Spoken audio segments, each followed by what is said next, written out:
ನಮಸ್ಕಾರ ವೀಕ್ಷಕರೇ, ನೀವು ನೋಡ್ತಾ ಇದ್ದೀರಾ ನಿಮ್ಮ ಸುದ್ದಿ ನಮ್ಮ ಜೊತೆ. ನಾನು ನಿಮ್ಮ ಅಮೂಲ್ಯ. ಸಿದ್ಧಾರ್ಥ ವಿಹಾರ ಟ್ರಸ್ಟ್ಗೆ ಭೂಮಿಯನ್ನ ಕಾನೂನು ಪ್ರಕಾರವೇ ನೀಡಲಾಗಿದ್ದು, ಇದರಲ್ಲಿ ಯಾವುದೇ ರೀತಿಯ ನಿಯಮಗಳನ್ನ ಉಲ್ಲಂಘಿಸಿಲ್ಲವೆಂದು ವೈದ್ಯಕೀಯ ಶಿಕ್ಷಣ ಸಚಿವ ಡಾಕ್ಟರ್ ಶರಣ ಪ್ರಕಾಶ್ ಪಾಟೀಲ್ ಸ್ಪಷ್ಟಪಡಿಸಿದ್ದಾರೆ.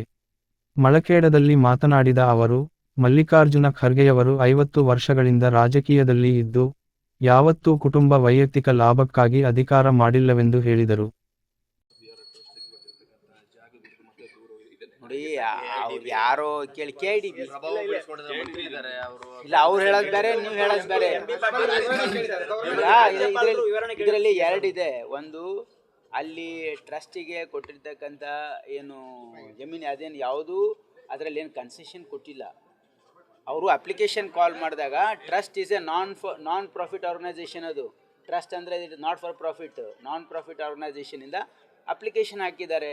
ಅಪ್ಲಿಕೇಶನ್ ಯಾರೂ ಇಲ್ಲ, ಅಪ್ಲಿಕೆಂಟೇ ಆ ಒಂದು ಸೈಟಿಗೆ ಅಪ್ಲಿಕೆಂಟ್ ಭವಿಷ್ಯ ಇರಲಿಕ್ಕಿಲ್ಲ, ಅದನ್ನು ಅವರು ಅಲೋಕೇಶನ್ ಮಾಡಿದ್ದಾರೆ. ಅದು ಯಾವುದು ಕನ್ಸೆಷನ್ ಕೊಟ್ಟಿಲ್ಲ, ಯಾರು ಪ್ರಿಫರೆನ್ಸ್ ತೋರಿಸಿಲ್ಲ.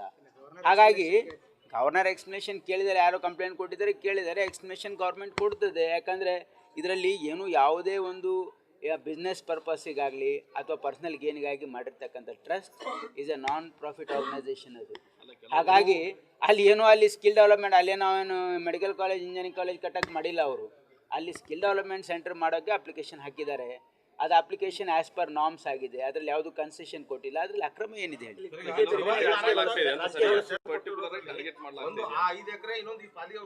ನೋಡಿ, ಅಲ್ಲ ಇಲ್ಲಿ ಇದೇನು ಪಾಲಿ ಸಂಸ್ಥೆ ಇದೆಯಲ್ಲ, ಇದು ಒಂದು ಗೌರ್ಮೆಂಟ್, ಸೆಮಿ ಗೌರ್ಮೆಂಟ್ ಅದು. ಅದರಲ್ಲಿ ಡೆಪ್ಟಿ ಕಮಿಷನರ್ ಇದ್ದಾರೆ, ನಮ್ಮ ಹೈಯರ್ ಎಜುಕೇಷನ್ ಡಿಪಾರ್ಟ್ಮೆಂಟ್ ಕಮಿಷನರ್ ಇದ್ದಾರೆ, ಬೇರೆ ಬೇರೆ ಅಧಿಕಾರಿಗಳಿದ್ದಾರೆ. ಪಾಲಿ ಇದು ಗೌರ್ಮೆಂಟ್ ಆಫ್ ಇಂಡಿಯಾ, ಇದು ಅದು ಟ್ರಸ್ಟ್. ಅದೇನು ಇವ್ರದ್ದು ಪರ್ಸ್ನಲ್ ಟ್ರಸ್ಟ್ ಅಲ್ಲ, ಇವ್ರದ್ದೇನು ಪರ್ಸ್ನಲ್ ಆಸ್ತಿ ಅಲ್ಲ. ಅದು ಇವರು only as A one of the member ಇದ್ದಾರೆ ಅದರಲ್ಲಿ, ವಿನಃ ಇವ್ರ ಟ್ರಸ್ಟ್ ಅಲ್ಲ ಅದು. ಪಾಲಿ ಅಂದರೆ ಪಾಲಿ ಲ್ಯಾಂಗ್ವೇಜಲ್ಲಿ ಹಿಂದೆ ಬರೆದಿರ್ತಕ್ಕಂಥದ್ದನ್ನು ಅಪ್ರೋಪ್ರಿಯೇಟ್ ಟ್ರಾನ್ಸ್ಲೇಷನಿಗೆ, ಅದು ಪ್ರಿಸರ್ವೇಷನಿಗೆ ಮಾಡಿರ್ತಕ್ಕಂಥ ಸಂಸ್ಥೆ. ಇದು ಯಾವುದೂ ಪರ್ಸ್ನಲ್ ಗೇನಿಗಲ್ಲ. ನಾರಾಯಣ ಸ್ವಾಮಿಗಾಗಲಿ BJP ಅವರಿಗಾಗಲಿ ಯಾವುದು ಪಬ್ಲಿಕ್ ಇಂಟ್ರೆಸ್ಟಿಂದ ಮಾಡ್ತಾ ಇದ್ದಾರೆ, ಯಾರು ಪರ್ಸ್ನಲ್ ಇಂಟ್ರೆಸ್ಟಿಂದ ಮಾಡ್ತಾ ಇದ್ದಾರೆ ಅಂತಕ್ಕಂಥ ವ್ಯತ್ಯಾಸ ಗೊತ್ತಿರಬೇಕು ಅವರಿಗೆ. ಅವ್ರೇನು ಅಂದ್ಕೊಂಡಿದ್ದಾರೆ, ಅವ್ರ ಥರ ಎಲ್ಲರೂ ಇರ್ತಾರೆ ಅಂತ ಅಂದ್ಕೊಂಡಿದ್ದಾರೆ. ಇಲ್ಲಿ ಮಲ್ಲಿಕಾರ್ಜುನ್ ಖರ್ಗೆ ಸಾಹೇಬರು ಮತ್ತು ಅವ್ರ ಕುಟುಂಬ 50 ವರ್ಷಗಳಿಂದ ಯಾವುದೇ ಸ್ವಂತಕ್ಕಾಗಿ ಯಾವುದೇ ಲಾಭ ಪಡೆದೇ ಇರತಕ್ಕಂಥ ಒಂದು ಕುಟುಂಬ.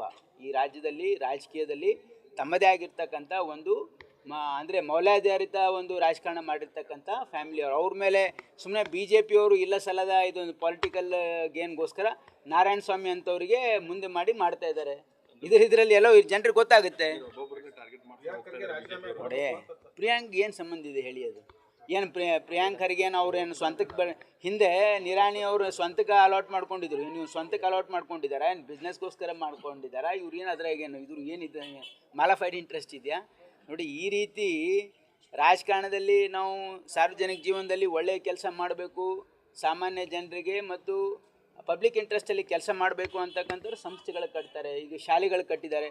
ಏನು ಮಲ್ಲಿಕಾರ್ಜುನ್ ಖರ್ಗೆ ಸಾಹೇಬರು ಅನೇಕ ಇನ್ಸ್ಟಿಟ್ಯೂಷನ್ಸ್ ಇದೆ, ಅದೇನಾದ್ರು ಪ್ರಾಫಿಟ್ ಆರ್ಗನೈಸೇಷನ್ ಇದ್ದಾವೆ? ಎಲ್ಲ ಬಡವ್ರಿಗೋಸ್ಕರ ಮಾಡಿರ್ತಕ್ಕಂಥದ್ದು. ಅಲ್ಲಿ ಯಾರು ಓದ್ತಾ ಇದ್ದಾರೆ?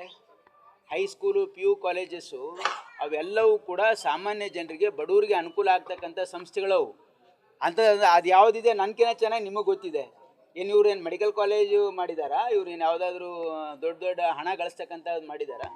ನೋಡಿ, ಜನರಿಗೆ ಯಾರು ಜನರ ಬಗ್ಗೆ ಕಾಳಜಿ ಇದೆ, ಯಾರು ಜನಪರವಾಗಿದ್ದಾರೆ, ಯಾರು ಬಡವ್ರ ಪರವಾಗಿದ್ದಾರೆ ಅಂಥವ್ರ ಮೇಲೆ ನಾರಾಯಣ ಸ್ವಾಮಿ ಅವರಿಂದ ಹೇಳಿಸ್ತಾರೆ. ತಾವು ಹೇಳಿ, ಇವ್ರು ಯಾರ್ಯಾರು BJP ನಾಯಕರು ಮಾತಾಡಲಿ, ಅವ್ರ ಕಡೆಯಿಂದ ಯಾಕೆ ಕೇಳಿಸ್ತಾ ಇದ್ದಾರೆ? ಇವ್ರು ಹೇಳಿ. ಯಾರು? ನೀವು ಅವರಿಗೆ ಕೇಳಬೇಕು. ಅವರಿಗೆ ಕೇಳಿ ಸರಿಯಾಗಿ ಅವ್ರು ಏನು ಹೇಳ್ತಾ ಇದ್ದಾರೆ, ಅವ್ರಿಗೆ ಎಲ್ಲಿಂದ ಇನ್ಫಾರ್ಮೇಷನ್ ಬರ್ತಾ ಇದೆ, ಅವ್ರಿಗೆ ಎಷ್ಟು ಒತ್ತಡ ಇದೆ ಅಂತ ಕೇಳಿ ಅವ್ರಿಗೆ ಹೇಳ್ತಾರೆ. ಆಮೇಲೆ ಖಾಸಗಿಯಾಗಿ ಕೇಳಿ ನೀವು. ನೋಡಿ, ಟಾರ್ಗೆಟ್ ನಾವು ಯಾವುದು ಕೆಟ್ಟ ಕೆಲಸ ಮಾಡಿಲ್ಲ, ತಪ್ಪು ಕೆಲಸ ಮಾಡಿಲ್ಲ, ನಾವು ಯಾರು ಹೆದರೋರಲ್ಲ. ನಾವು ಯಾವತ್ತೂ ಕೂಡ ಸಾರ್ವಜನಿಕ ಹಿತಾಸಕ್ತಿಯಿಂದ ಕೆಲಸ ಮಾಡ್ತೀವಿ. ಇಂಥ ಯಾವ ಟಾರ್ಗೆಟ್ ಮಾಡಿದ್ರು ಕೂಡ ನಾವೇನು ಹೆದರೋರಿಲ್ಲ. ಲಾ ಇಷ್ಟು ಅದು ಈಗ ಕೋರ್ಟಲ್ಲಿದೆ. ಈಗ ಒಂದು matter is sub judice, we should not speak on that. ಈಗ ಮುಂದೆ ಈಗ ಸದ್ಯಕ್ಕೆ ಈಗ ಅವರು ಮಾನ್ಯ ಮುಖ್ಯಮಂತ್ರಿಗಳಿದ್ದಾರೆ. BJP ಅವರು ಬೇಕಂತ ಟಾರ್ಗೆಟ್ ಮಾಡ್ತಾ ಇದ್ದಾರೆ. ಯಾಕಂದರೆ ಈಗ ನಮ್ಮ ಸರ್ಕಾರ ಬಡವರಿಗೆ ಕೊಡ್ತಕ್ಕಂಥ 5 ಗ್ಯಾರಂಟಿಗಳು ಸಹಿಸ್ಕೊಳ್ಳೋಕ್ಕಾಗ್ತಾ ಇಲ್ಲ ಅವರಿಗೆ. ಮೇನ್ ಅವ್ರಿಗೆ ಏನಿದೆ ಅಂದರೆ ಬಡವರಿಗೆ 56,000 ಕೋಟಿ ರಾಜ್ಯದ ಬೊಕ್ಕಸದ ಹಣ ಬಡವ್ರ ಮನೆ ಬಾಗಿಲಿಗೆ ತಲುಪ್ತಾ ಇರೋದು ಅವ್ರಿಗೆ ಸಹಿಸ್ಕೊಳಕ್ಕಾಗ್ತಲ್ಲ, ಅದಕ್ಕೆ ಈ ರೀತಿ ಮಾಡ್ತಾರೆ. ಹೆಚ್ಚಿನ ನಿಮ್ಮ ಸುದ್ದಿಗಳಿಗಾಗಿ ನೋಡ್ತಾ ಇರಿ ನಿಮ್ಮ ಸುದ್ದಿ ನಮ್ಮ ಜೊತೆ ವಾಹಿನಿ. ಸಬ್ಸ್ಕ್ರೈಬ್ ಮಾಡಿ, ಲೈಕ್ ಮಾಡಿ ಮತ್ತು ಶೇರ್ ಮಾಡಿ.